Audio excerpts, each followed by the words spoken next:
Hey guys, माहौल जबरदस्त शानदार। आई होप जिंदगी चल रही है आपकी, चल नहीं रही, दौड़ रही है सर। आइए इसको स्पीड और बढ़ाते हैं हम sir. And sir customs charge क्यों हुआ, शायद आपको समझ में आ रहा है। आइए second chapter of the customs, chapter number 26, general provisions under customs act. Sir मेरा एक्सपीरियंस है और मुझे ऐसा लगता है कि सर ये चैप्टर से on an average her exam में एक क्वेश्चन बनता है। तो सरकार दिल थाम के बैठेगा, मस्त चैप्टर है, अच्छा पॉइंट है सर। और सर इंटरेस्टिंग चैप्टर है sir. Charging section, section number 12 बोलता है क्या sir, custom duty will be levied on import of goods into India and export of goods from outside from India to outside India, sir, and it shall be levied at the rate specified in Custom Tariff Act। और हाँ, अगर कोई goods government ने import या export करी तो equal duties will be charge. सरकार taxable event क्या है, import of goods into India and export of goods from India. अच्छा सर, अगर हम डिटेल में जाए इंपोर्ट के लिए तो सर इंपोर्ट कमेंस, जैसे आपने इंडिया की डेफिनेशन पढ़ी sir, import commences when goods enter the Indian territorial waters. Sir import completes when custom duty is paid and goods are presented custom port and goods become mass of the domestic country.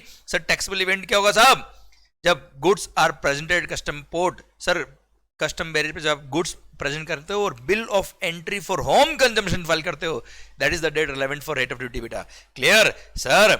Exportation के case में export commence when goods sir are presented and sir shipping bill is filed. Sir when goods are presented and shipping bill is filed for exportation and taxable event when goods cross the territorial waters of India. ध्यान देना बेटा, export complete कब होता है, जब goods India cross करेगा, India मतलब territorial water cross करेगा। सर अगर मान लो ड्यूरिंग एक्सपोर्ट कोई गुड्स आपने एक्सपोर्ट किया और ड्यूरिंग ट्रांजिट वो डिस्ट्रॉय हो गया और वो ट्रांजिट जो डिस्ट्रॉय हुआ है वो विद इन 12 नॉटिकल माइल हुआ है, तो ऐसे केस में वो एक्सपोर्ट हुआ ही नहीं, ड्यूटी ड्रॉबैक का कोई बेनिफिट नहीं मिलेगा। पर अगर यही थोड़ा आगे जाके मरता सर, अगर 12 नॉटिकल माइल के बाद टेरिटोरियल वाटर के बाद जाके अगर कुछ गुड्स डिस्ट्रॉय होता तो ऐसे केस में एक्सपोर्ट की डेफिनेशन के हिसाब से एक्सपोर्ट हो जाता और सर इसको ड्रॉबैक का बेनिफिट मिलता अगर पेमेंट वगैरह सब कुछ रिसीव हुआ है इसको। तो क्लियर डन। सेक्शन 15 क्या बोलता है sir, 15 and 16 relevant date for rate of duty and tariff value in case of import of goods.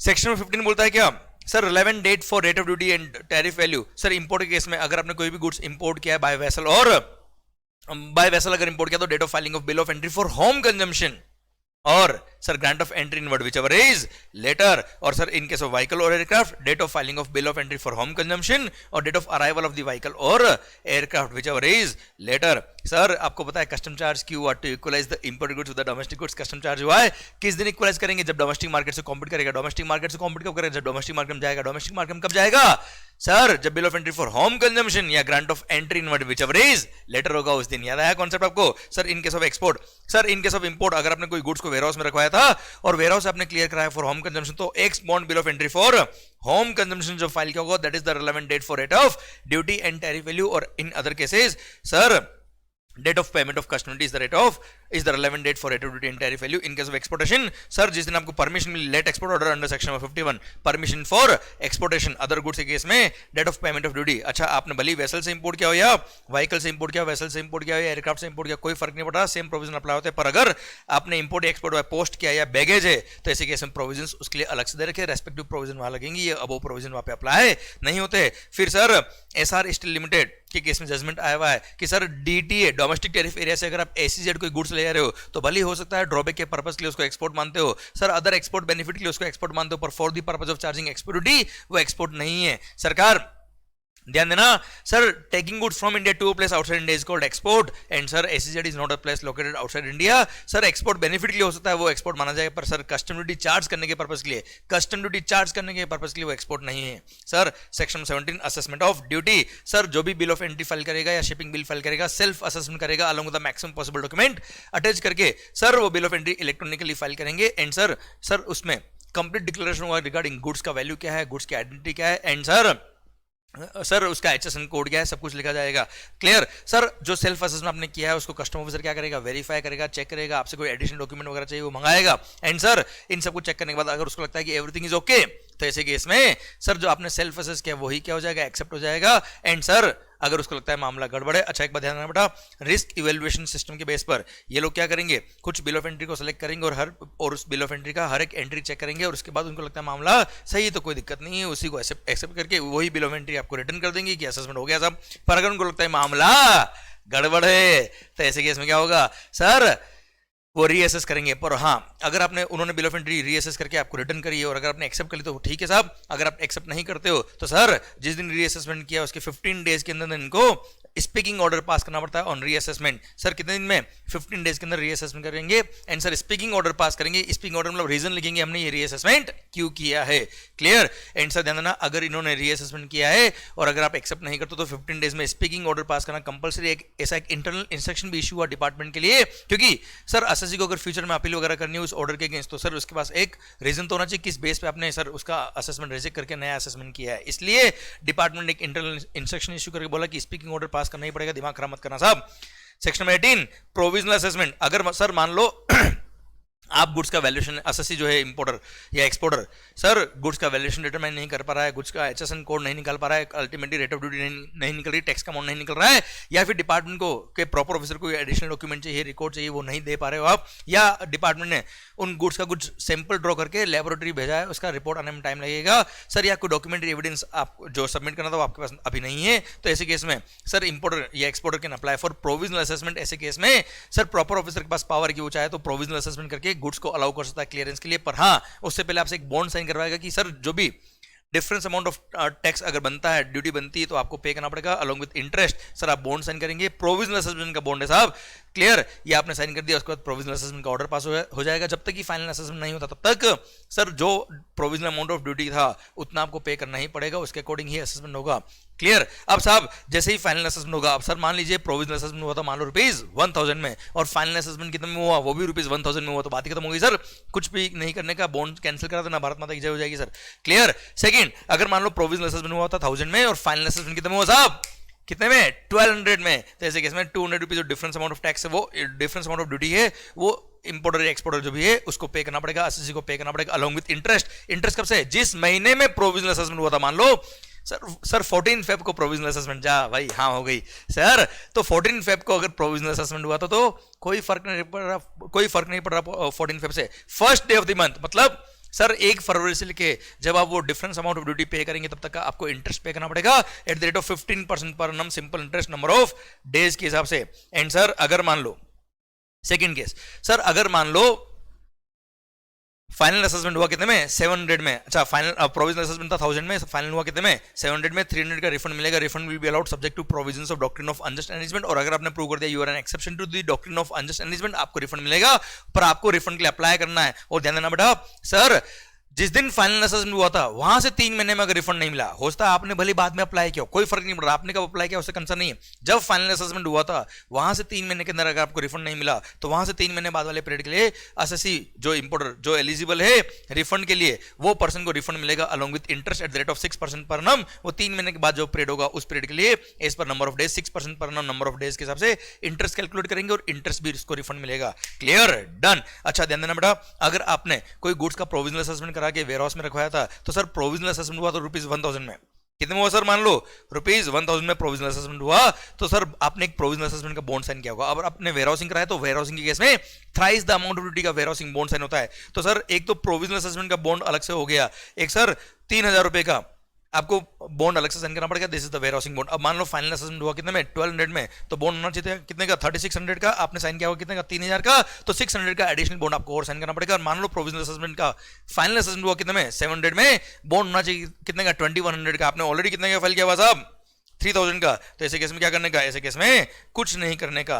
Clear? कोई नया बॉन्ड साइन नहीं करने का, पुराने बॉन्ड का कुछ भी नहीं करने का, क्योंकि कैंसिल कराओगे, नया बॉन्ड साइन करोगे, आपने कोई पैसा तो दे नहीं रखा सर, अननेसेसरी आपकी कॉस्ट बढ़ेगी सर, कुछ नहीं करने का। क्लियर? डन। सरकार ये रेगुलेशन बना के बोल दिया क्या, अगर प्रोविजनल असेसमेंट हुआ है और आपसे कोई डॉक्यूमेंट्री एविडेंस चाहिए था, तो ऐसे केस में उस एसएससी को प्रोविजनल असेसमेंट का ऑर्डर जब पास हुआ उसके 1 महीने के अंदर वो डॉक्यूमेंट्री एविडेंस जो भी डिपार्टमेंट मंगाए थे वो देने पड़ेंगे। अगर लेट हो गया तो proper officer after recording the reasons in writing हो चाहे तो आपको 3 महीने का टाइम और दे सकता है, और उससे भी ज्यादा लेट हो गया तो एडिशनल कमिश्नर या ज्वाइंट कमिश्नर अगर रीजनेबल रीजन है तो 3 महीने का फर्दर आपको टाइम और दे सकते हैं। एंड उसके बाद भी अगर आप डॉक्यूमेंट नहीं प्रोड्यूस कर पा रहे हो तो ऐसे केस में कमिश्नर के पास पावर की वो चाहे तो जितना भी टाइम उसको लगता है रीजनेबल है उतना आपको एक्सेस टाइम अलाउ कर सकता है to submit the documents records वगैरह। क्लियर? डन। सर अब मान लो आपने डॉक्यूमेंट्री एविडेंस वगैरह सबमिट कर दिए, एंड सर जिस वजह से प्रोविजनल असेसमेंट हुआ था वो वजह अब खत्म हो गई है, मतलब मान लो टेस्टिंग के लिए लेबोरेटरी टेस्टिंग के लिए सैंपल को भेजे थे और लेबोरेटरी रिपोर्ट आ गई है साहब। सर कुल मिला के जिस वजह से प्रोविजनल असेसमेंट हुआ था वो प्रोविजनल असेसमेंट की वजह खत्म हो गई है, तो ऐसे केस में उस ऑफिसर को प्रॉपर ऑफिसर को सर ऑफिसर ऑर्डर पास करना पड़ेगा, फाइनल असेसमेंट करना पड़ेगा विद इन 2 मंथ। कितने महीने के अंदर बेटा? 2 महीने के अंदर उसको फाइनल असेसमेंट करना पड़ेगा। पर सर 2 महीने में अगर लेट हो गया तो कमिश्नर के पास पावर है कि वो चाहे तो 3 महीने तक का फर्दर एक्सटेंशन और दे सकता है sir, after recording the reasons in writing. Clear? And sir अगर जो भी पर्सन इन रूल्स को, रेगुलेशंस को वायलेट करता है उस पर अप टू 50,000 तक का फाइन पेनल्टी चार्ज हो सकता है, डिपार्टमेंट प्रॉपर ऑफिसर चार्ज कर सकता है सर, अगर आपने प्रोविजंस को फॉलो नहीं किया तो। इसी के साथ भारत माता की जय।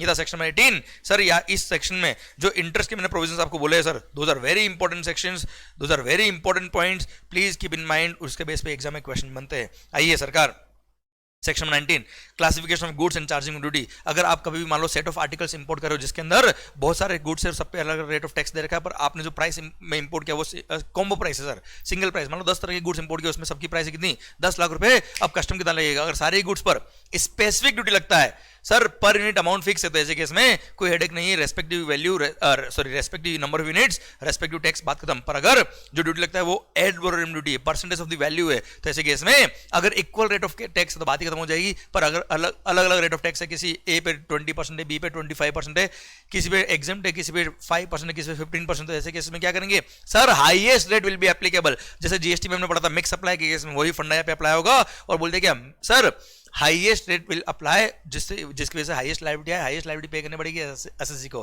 पर यहां पे गवर्नमेंट ने बोल दिया कि अगर मान लो एसएससी सर प्रॉपर ऑफिसर को सेटिस्फाई करते कि ये पर्टिकुलर गुड्स की वैल्यू इतनी है, इस पर्टिकुलर गुड्स की वैल्यू इतनी है, तो अगर जिन जिन गुड्स की उस सेट ऑफ आर्टिकल में जिन जिन गुड्स की रेस्पेक्टिव वैल्यू निकल जाए, उसकी रेस्पेक्टिव वैल्यू रेस्पेक्टिव टैक्स लगा देना। जो बचा हुआ है उनमें बाकी जो गुड्स बची हुई है उनमें जो रेस्पेक्टिव हाईएस्ट रेट होगी वो उन रिमेनिंग वैल्यू पे लगा दीजिएगा। This is how you can compute the amount of tax in this section number 19। पर अगर आपने along with the main goods कुछ पार्ट्स और एक्सेसरीज भी इंपोर्ट करी, और पार्ट्स और एक्सेसरीज अगर एसेंशियल क्वांटिटी में थी, मतलब सर जैसे आपने कार इंपोर्ट किया, कार के में 4 टायर तो लगे होते, पर एक टायर जो होता है कार में वो स्टेपनी की तरह अलग से आता है, वो एसेंशियल पार्ट कंपोनेंट है, नॉर्मली आता है सर। तो ऐसे केस में उसको सेपरेट कंपोनेंट नहीं मानेंगे, हम मानेंगे हमने एक ही कार इंपोर्ट करी और कार की जो रेट ऑफ टैक्स होगा वही लगेगा सब। पर मान लो आपने पार्ट्स और एक्सेसरीज एडिशनल क्वांटिटी में इंपोर्ट करी, आप कार इस तरह से चलाते हो कि सर आपको होश नहीं रहता है, क्योंकि सर आप तो मस्त माहौल के अंदर कार चलाते हो साहब, आपने एक कार के साथ में 10 टायर एक्स्ट्रा और मंगाया साहब। तो ऐसे केस में सबके लिए प्राइस अगर सिंगल दिया आपने, मान लो 1 CR is the price for 1 car and 10 tyre extra, तो ऐसे केस में sir it is a set of article sir. और ऐसे केस में सिंस पार्ट्स और कंपोनेंट्स या एक्सेसरीज आपने एडिशनल क्वांटिटी मंगाई तो उसको सेपरेट गुड्स मानेंगे। और सर पूरे 1 करोड़ को कार में क्लासिफाई करना और टायर में भी क्लासिफाई करना, जो रेट ऑफ टैक्स हायर होगी उस रेट के अकॉर्डिंग टैक्स लगेगा, उसमें उसी गुड्स में क्लासिफाई करेंगे जो हाईएस्ट लायबिलिटी देगी। भारत माता की जय। सर सेक्शन में 21 आ गया, जेटसम, फ्लोटसम, डेरेलिक्ट, रैकेज, याद आया क्या sir? Jetsam goods which are thrown in the sea in bad weather condition. Sir flotsam goods remaining afloat when ship has sunk. Sir derelict sir unattended boat steamer in the sea. And sir wreckage broken parts of the sunk ship, broken hearts नहीं होए sir. और ऐसे क्या कर रहे हो? Broken parts of the sunk ship are called wreckage. ये चारों गुड्स अगर इन चारों में से कोई भी गुड्स अगर इंडिया में आई है या कोई पर्सन इंडिया में इसको लेके आया है, तो जो पर्सन इसकी ओनरशिप क्लेम करा, जो पर्सन इसका टाइटल क्लेम करा, उसको कस्टम भी पे करना पड़ेगा। एंड इन गुड्स का ऑक्शन करके to the satisfaction of the proper officer इन गुड्स का वैल्यू निकाला जाएगा और अकॉर्डिंगली कस्टम पे करना पड़ेगा। और अगर ड्यूटी फ्री होगी तो एग्जम्पशन मिल जाएगा सर। नेक्स्ट सेक्शन में 22 अबेटमेंट ऑफ ड्यूटी और value on damaged goods. Sir before removal for home consumption, I repeat before removal for home consumption, अगर विदाउट द मिस्टेक और negligence on the part of the importer और his agent, अगर कोई goods damage हो गई है without any negligence और sir without any negligence on the part of the importer और हिज एजेंट, अगर कोई गुड्स डैमेज हो गई है before removal for home consumption, हो सकता है ड्यूरिंग ट्रांजिट हो सकता है ड्यूरिंग अनलोडिंग हो, while in the custody of the custodian, while in the warehouse हो। Sir ultimately before removal for home consumption अगर कोई गुड्स डैमेज हो गई है तो जितनी वैल्यू उसकी रिड्यूस होगी उतना प्रोपोर्शनेट कस्टम भी क्या हो जाएगा? कम हो जाएगा, अबेटमेंट मिल जाएगा। मान लो 1 करोड़ की गुड्स थी, अब वैल्यू रहेगी कितनी? 60 लाख। सर 1 करोड़ की जो वैल्यू थी उस पर कस्टम था मान लो 10 लाख, अब 60 लाख की वैल्यू रहेगी तो रह जाएगा कस्टम कितना? 6 लाख। और सर 4 लाख का आपको क्या मिल जाएगा? अबेटमेंट मिल जाएगा। भारत माता की जय सर। और हाँ, जो गुड्स डैमेज हो गई है उसकी वैल्यू कैसे निकलेगी? ऑक्शन करके वैल्यू निकाला जाएगा सर, प्रॉपर ऑफिसर डिटरमाइन करेगा वैल्यू कितनी है। देन 23 बोलता है क्या? रेमिशन of duty on lost, destroyed और अबेंडन गुड्स। सर अगर कोई भी गुड्स लॉस हो गया है, डिस्ट्रॉय हो गया, before removal for home consumption, during transit हो, वाइल अनलोडिंग हो, while in the custody of the custody हो, या while in the warehouse हो, अगर कोई गुड्स लॉस हो गया है, डिस्ट्रॉय हो गया है सर तो ऐसे केस में nobody will be liable to pay custom duty on such goods, remission मिल जाएगा, और अगर आपने कस्टम पे किया था तो आपको रिफंड मिल जाएगा, कोई दिक्कत नहीं सर। क्लियर? पर sir it should be without any mistake और negligence on the part of importer और हिज एजेंट। सर एसीडीसी आपको क्या कर देगा, रेमिशन अलाउ कर देगा। Sir now sir relinquishment goods abandon by the importer, अगर कोई गुड्स आपने इंपोर्ट करी और अगर आपको लगता है कि अभी गुड्स किसी वजह से अब आपको नहीं चाहिए, भले ही सर बिल्कुल भी डैमेज नहीं हो, एकदम पेटी पेक हो, बिल्कुल सही हो, पर किसी भी कारण से अगर आपको गुड्स नहीं चाहिए तो यू कैन ट्रांसफर द, अच्छा ध्यान रखना, before removal for home consumption you can transfer the title of such goods in favour of commissioner of customs. और अगर आपने टाइटल रेलिंक्विश कर दिया है, ट्रांसफर कर दिया in favour of commissioner of custom, मतलब एक तरह से कस्टमर को डोनेट कर दिया, तो ऐसे केस में no person will be liable to pay custom duty and कोई कस्टम पे करने की जरूरत नहीं होगी, रेमिशन मिल जाएगा, कस्टम पे भी क्या होगा तो रिफंड मिल जाएगा। एंड सर ध्यान रखना, अगर किसी गुड्स के रेस्पेक्ट में अगर आपने कोई ऑफेंस कमिट किया हुआ है तो ऐसे केस में कभी भी रेमिशन अलाउ नहीं होता है। सर सेक्शन नंबर 26A, सरकार refund of import duty if goods are found defective और नॉट एज पर स्पेसिफिकेशन। देखो सर यहां पे अगर आपने कोई गुड्स इंपोर्ट किया before removal for home consumption, अगर आपको पता पड़ गया गुड्स डिफेक्टिव थे या किसी भी कारण से आपको नहीं चाहिए तो आप रेलिंक्विशमेंट के लिए अप्लाई कर सकते हो। पर सर आपने गुड्स को क्या किया, क्लियर करा के होम कंजम्पशन के लिए ले आया सर, मतलब होम कंजम्पशन के लिए क्लियर करा दिया और आपकी फैक्ट्री पे ले आए, आपके गोडाउन पे ले आए, और वहां जाके जब बॉक्स खोला तब पता पड़ा goods were found to be defective और नॉट एज पर स्पेसिफिकेशन। अब साहब आप तो क्लियर करा चुके हो फॉर होम कंजम्पशन, अगर यही चीज आपने पहले देख ली होती before clearance for home consumption तो रेलिंक्विशमेंट के लिए अप्लाई कर देते हो। इसलिए सेक्शन में 26A इंट्रोड्यूस किया गवर्नमेंट ने और बोल दिया कोई बात नहीं, चिंता मत कर मंगल, और बोल दिया मालिक क्या, अगर कोई goods were found to be defective या not as per specification after clearance for home consumption also, पर सर विद इन 30 डेज आप हमको इंटीमेशन दे देना, जिस दिन हमने क्लियर कराया फॉर होम कंजम्पशन उसके 30 दिन के अंदर हमको इंटीमेशन दे देना कि साहब ये मामला गड़बड़ हो गया है। सर हमको अब सर 30 दिन में इंटीमेशन दे क्या बोलने का, या तो इन गुड्स को वापस एक्सपोर्ट कर दो, या फिर इन गुड्स का टाइटल रेलिंक्विश कर दो in favour of commissioner of customs, या फिर इन गुड्स को डिस्ट्रॉय कर दो, या फिर rendered commercially valueless in the presence of proper officer. Sir और ये आपको करना पड़ेगा within 30 days from the date of order for home consumption. अगर आपने या तो इसको डिस्ट्रॉय कर दिया up to the level of no recovery, या फिर आपने वापस एक्सपोर्ट कर दिया, या फिर आपने रेलिंक्विशमेंट के लिए अप्लाई कर दिया, तो ऐसे केस में जो आपने कस्टम पे किया था eight the time of clearance for home consumption उसका आपको क्या मिल जाएगा, रिफंड मिल जाएगा पूरा पूरा, हमें कोई दिक्कत नहीं। पर हाँ सर 30 दिन के अंदर आपको अप्लाई करना पड़ेगा, अगर आप लेट हो गए तो कमिश्नर के पास पावर है कि वो फर्दर 3 महीने का टाइम आपको और दे सकता है अगर रीजनेबल रीजन आपके पास था तो। क्लियर? अब मान लो फाइनली आपको रिफंड का ऑर्डर पास हो गया, तो सर जिस दिन आपने या तो एक्सपोर्ट किया था या आपने रेलिंक्विशमेंट किया या आपने डिस्ट्रॉय किया, वहां से 6 महीने के अंदर आपको क्या मिलना चाहिए, 6 महीने के अंदर आपको रिफंड के लिए अप्लाई करना पड़ेगा एंड आपको रिफंड मिल जाएगा subject to provisions of doctrine of unjust arrangement. Obviously burden तो इस केस में आपने बोन किया होगा, आपको रिफंड मिल जाएगा, कोई दिक्कत नहीं सर। पर हाँ अगर कोई गुड्स पेरिशेबल नेचर के थे या एक्सपायर्ड नेचर के थे और एक्सपायर हो गए या खराब हो गए उसके बाद कभी भी, या कोई गुड्स के रेस्पेक्ट में ऑफेंस कमिट किया हुआ तो ऐसे केस में कभी भी सर रेमिशन अलाउ नहीं होता, आपको बताया रिफंड अलाउ नहीं होगा, सेक्शन में 26A में कोई बेनिफिट नहीं मिलेगा। आइए सरकार सेक्शन में 24 डीनेचरिंग ऑफ द गुड्स और mutilation of the goods. Sir दारू best example, alcohol liquor. Sir दारू में क्या मिक्स करते हैं, ओ भाई सोडा कौन बोल रहा है, ओ सर पढ़ाई पे ध्यान दो। सरकार अल्कोहल लिकर, सरकार अगर मान लो एक एग्जांपल से बताता हूं, अगर आपने कोई दारू इंपोर्ट करी और सर उस दारू पर ह्यूमन कंजम्पशन के लिए अगर आपने इंपोर्ट करी तो रेट ऑफ कस्टम हायर है, और यही अगर आपने इंडस्ट्रियल यूज के लिए दारू इंपोर्ट करी तो ऐसे केस में कस्टम्स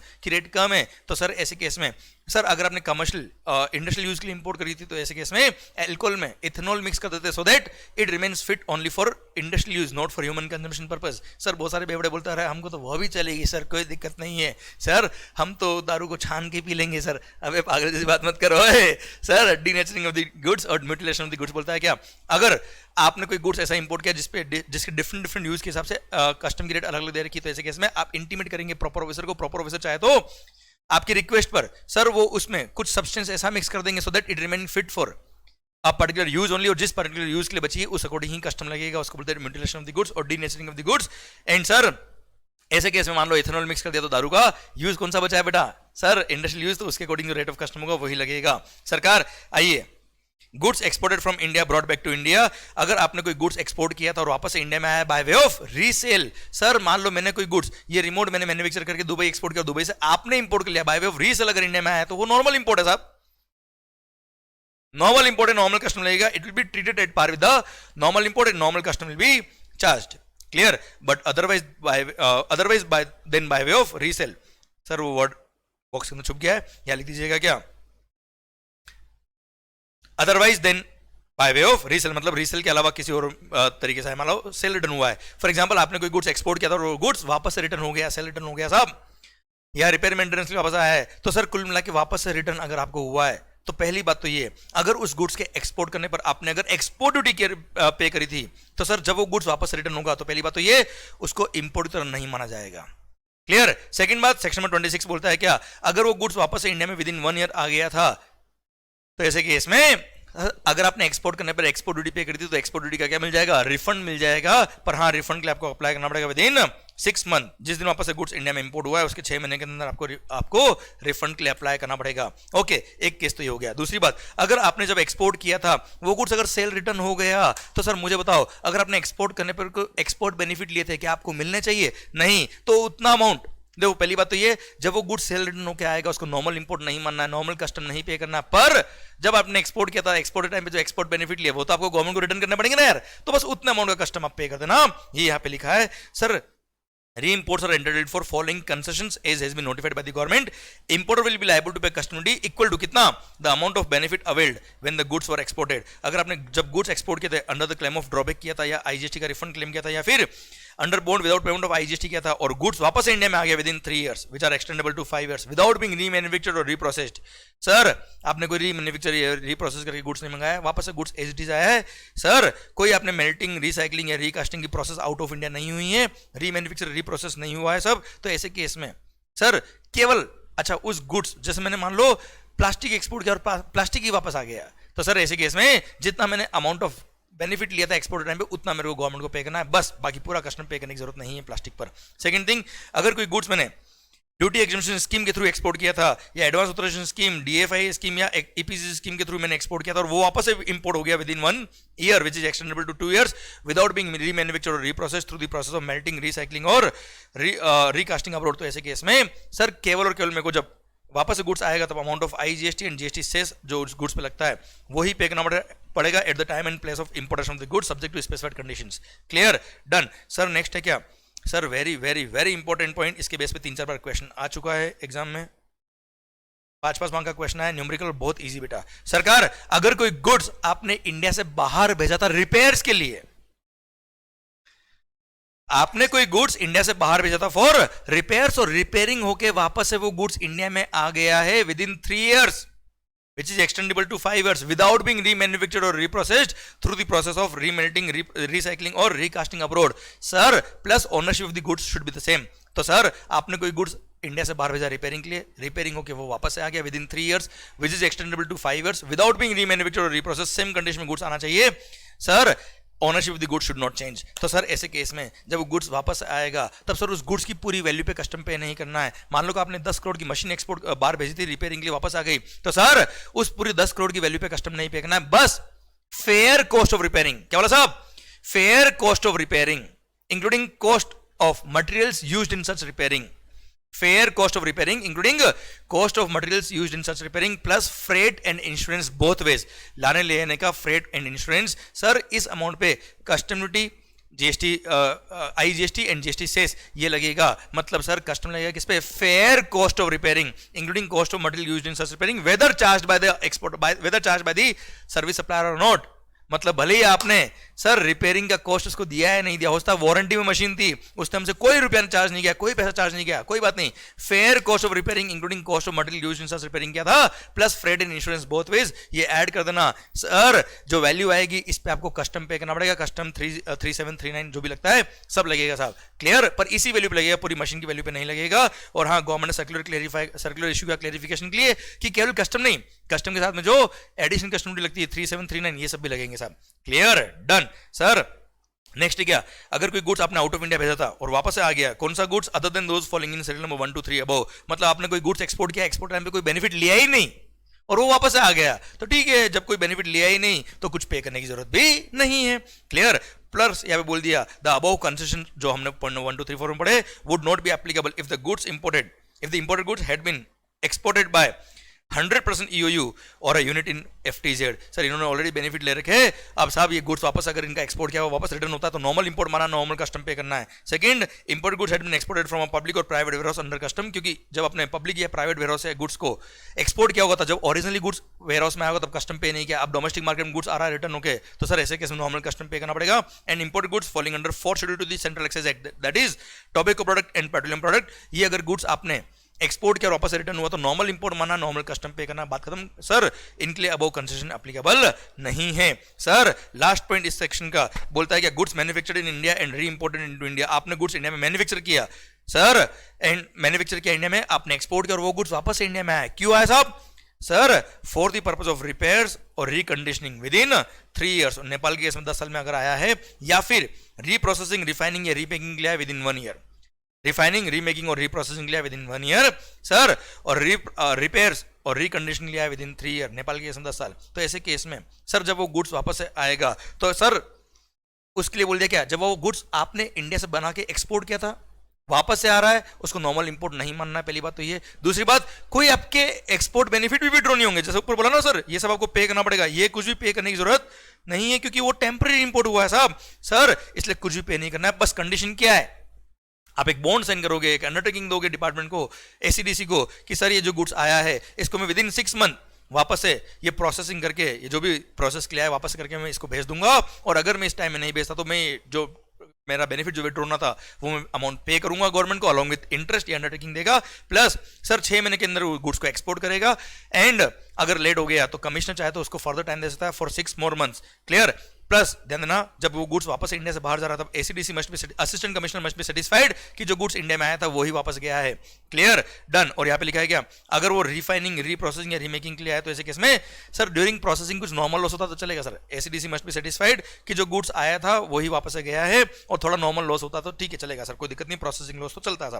क्लियर? डन सर, ये हो गया पॉइंट खत्म। 2 पॉइंट और बच्चे छोटे से। सेक्शन 25A सर बोलता है क्या, inward processing of the goods. Section 25B outward processing of the goods. Sir inward processing of the goods, government के पास पावर है कि वो चाहे तो कुछ गुड्स को स्पेसिफाई कर सकते हैं। अच्छा, जिन गुड्स को स्पेसिफाई कर दिया उसके लिए ये वाले प्रोविजन अप्लाई नहीं होंगे, उसके लिए यही प्रोविजन अप्लाई होंगे। अब सर कोई गुड्स अगर आपने गवर्नमेंट नोटिफाई कर दिया, वो गुड्स अगर आप इंडिया में इंपोर्ट करते हो for the purpose of repairs या रिप्रोसेसिंग या एनी अदर प्रोसेस, तो ऐसे केस में जब गुड्स इंडिया में आएगा रिपेयरिंग वगैरह होके वापस इंडिया से बाहर जा रहा है विद इन 1 year, तो सर ऐसे केस में कोई कस्टम पे करने की जरूरत नहीं, कुछ भी बेनिफिट आपको विड्रॉ नहीं होगा। बस गुड्स मस्ट बी आइडेंटिफाइबल कि जो गुड्स इंडिया में आया था वही वापस गया है, प्लस अदर कंडीशन एज में भी specified. Same way section 25B outward processing of the goods, government के पास पावर है कि वो चाहे तो कुछ गुड्स को नोटिफाई करके बता सकते हैं कि ये गुड्स अगर आपने आउट ऑफ इंडिया भेजे है रिपेयरिंग के लिए या एनी अदर प्रोसेसिंग के लिए, और वो गुड्स अगर वापस इंडिया में आता है आफ्टर द प्रोसेसिंग डन, तो सर ऐसे केस में उस पर कोई कस्टम पे करने की जरूरत नहीं। जैसे ऊपर पड़ा था ना, fair cost of repairing plus freight insurance both ways पे कस्टम पे करना पड़ेगा, ऐसा कुछ भी नहीं पे करना पड़ेगा आपको। अगर गुड्स नोटिफाई कर दी गवर्नमेंट ने सेक्शन 25B के अंदर, तो सर कुछ भी पे करने की जरूरत नहीं। बस कंडीशन क्या है, गुड्स वापस इंडिया में आ जाना चाहिए with in 1 year, and sir goods must be identifiable, मतलब जो गुड्स गया था वही आना चाहिए, प्लस अदर कंडीशन जो भी गवर्नमेंट नोटिफाई कर दे। क्लियर? डन। तो ऐसे केस में उन नोटिफाइड गुड्स के केस में कोई कस्टम पे करने की जरूरत नहीं होगी। इसी के साथ भारत माता की जय। ये हमारा दिल दिमाग आ गया क्या, हमारा जीवन कोरा कागज। सरकार आइए, सर चैप्टर खत्म होता है। अब एक बात और कर लेता मैं आपसे कि सर जो आप रिवीजन कर रहे हो, ये रिवीजन फास्ट भी होना चाहिए सर, बहुत स्लो नहीं होना चाहिए, नहीं तो ये सब्जेक्ट आपके कंट्रोल में नहीं आएगा। पर फास्ट के साथ साथ इफेक्टिव भी होना चाहिए, एंड सर आपकी पूरी पॉजिटिव एनर्जी का लगेगी। सर मैं हर लेक्चर में लगभग आपको बोल रहा हूं, खुश होकर पढ़ो सर, जितना आप एनर्जी से पढ़ोगे, पॉजिटिव एनर्जी अगर आपकी लग गई, माहौल बनने वाला। क्योंकि कोई भी बच्चा ऐसा नहीं है जो बिना मेहनत करके एग्जाम देता है, मेहनत हर बच्चा करता है सर, कोई डाउट नहीं इसमें। पर सर जो खुश होकर मेहनत करेगा, पॉजिटिव एनर्जी उसके साथ में होगी, सर सक्सेस उसके पास जल्दी आएगी। इसलिए खुश होकर पढ़ो, सक्सेसफुली आप 100% जो भी एग्जामिनेशन देंगे उसमें आप सक्सेस रहेंगे। हमारी सबकी दुआ है आपके साथ है, हम सब आपके साथ है। माहौल बनाओ जिंदगी के अंदर, एंड सर याद रखना क्या, कस्टम चार्ज क्यों हुआ। All the best, take care, bye bye. माहौल मिलते हैं अगले लेक्चर के अंदर, बाय।